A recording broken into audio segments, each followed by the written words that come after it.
Ang intense ng mga kaganapan ngayon sa abot kamay na pangarap sapagkat ikakagulat ni Eric ang sasabihin sa kanya ng anak niyang si Justin.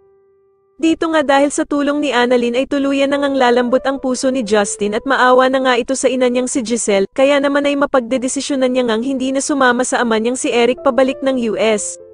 Samantala matapos ngang magbigay ng regalo na kwintas itong si Doc Lynn kay Annalyn, ay hindi naman magpapatalo itong si Harry at magbibigay nga din ito ng regalo kay Annalyn.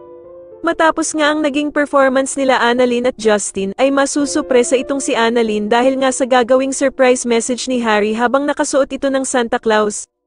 Sa kabilang banda naman ay muli ngang magkakatagpo ang landas nila Doc Robert at Lynette dahil sa pareho silang a-attend sa party ng mga bata. Manghihinayang naman itong si Doc Robert dahil sa hindi nga daw makikita ng ama niyang si Don Pepe ang kanyang mga apo, na sila Annalyn at Justin na magkasamang gumawa ng party.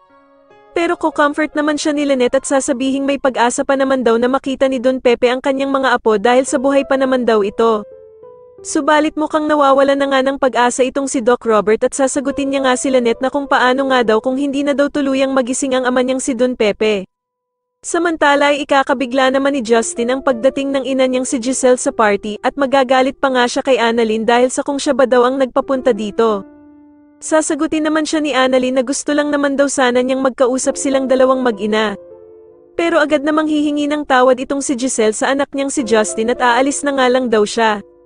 At dito nga habang papaalis si Giselle ay agad naman siyang pipigilan ni Justin at mukhang lalambot na nga ng tuluyan ang puso nito. Sa tingin nyo dito na nga kaya tuluyang magkaayos ang mag-inang sila Giselle at Justin, mas lalo na nga talagang nagiging exciting ang mga susunod na kaganapan kaya naman ay mas lalo pa nating abangan ang mas lalong gumigandang abot kamay na pangarap. Maraming salamat po sa inyong panonood at sana po ay masubscribe nyo ako. Maraming salamat po.